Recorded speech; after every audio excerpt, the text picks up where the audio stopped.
Supreme কোর্টের প্রধান বিচারপতি মহামান্য বিচারপতি সঞ্জীব খান্না এবং পিভি সঞ্জয় কুমারকে অসংখ্য ধন্যবাদ।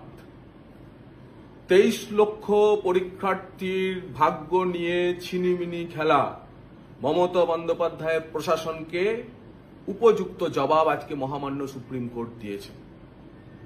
2016 সালে স্কুল সার্ভিস কমিশনের টিচিং এবং নন টিচিং স্টাফ রিক্রুটমেন্টের ক্ষেত্রে যে 24,800-900 মতো রিক্রুটমেন্টের বদলে তারা অনৈতিকভাবে 26,000 রিক্রুটমেন্ট করেছিলেন এবং পুরো নিয়োগ প্রক্রিয়া তাকে ফ্রডুলেন্ট, ম্যানিপুলেটেড এবং টেন্টেড বলে আজকে সুপ্রিম কোর্ট জানিয়ে দিয়েছে।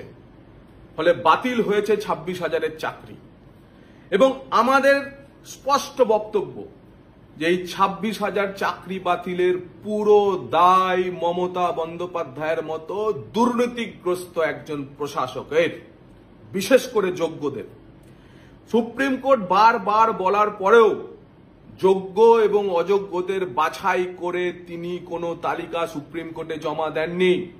বারবার সুপ্রিম কোর্টের প্রধান বিচারপতি জানতে চাইছিলেন যে যোগ্যদের তালিকা দিন।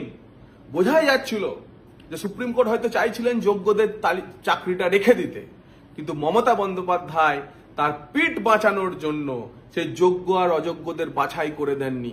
তার ফল আজকে ভুগতে হচ্ছে পশ্চিমবঙ্গের সেই যোগ্য প্রার্থীদের, সেই শিক্ষিত বেকার যুবক যুবতীদের যারা বহু কষ্ট করে, বিশেষ করে মধ্যবিত্ত, নিম্ন মধ্যবিত্ত গ্রাম, জেলা, শহর থেকে উঠে আসা ছেলেগুলিকে, সেই ছেলে মেয়েগুলিকে যারা অনেক কষ্ট করে পড়াশোনা করে এসএসসিটা দিয়েছিলেন, চাকরিটা পেয়েছিলেন, 16 সাল থেকে চাকরি করছেন, আজ তাদেরও চাকরি চলে গেল। সুপ্রিম কোর্ট অবশ্য 2-3টে রিল্যাক্সেশন দিয়েছে।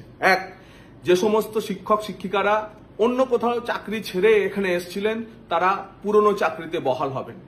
দ্বিতীয়ত, যারা দিব্যাঙ্গ বা যারা বিশেষভাবে সক্ষম বা প্রতিবন্ধী তাদের চাকরি যাচ্ছে না।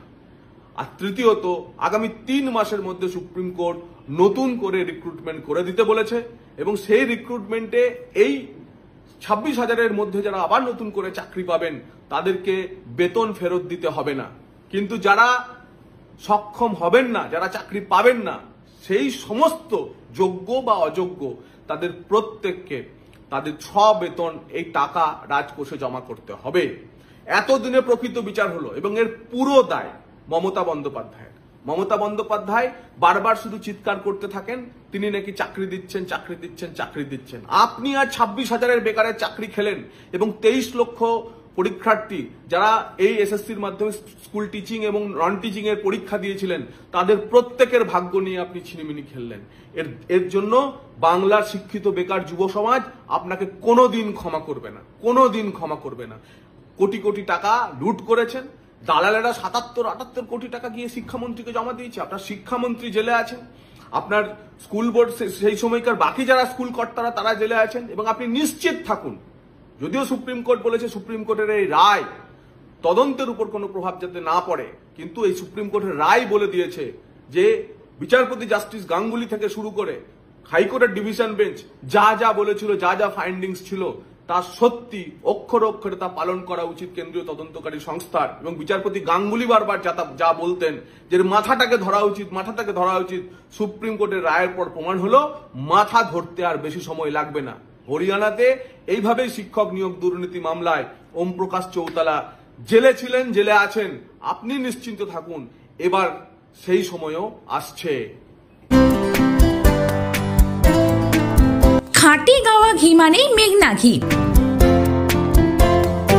ভালো থাকুন, সুস্থ থাকুন।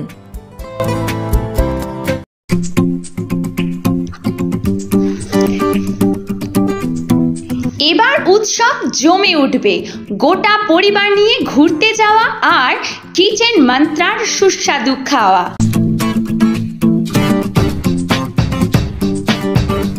কল্যাণী এক্সপ্রেসওয়ের উপর এসে গেল দারুণ সুন্দর পরিবেশে মুখরোচক পরিবেশন।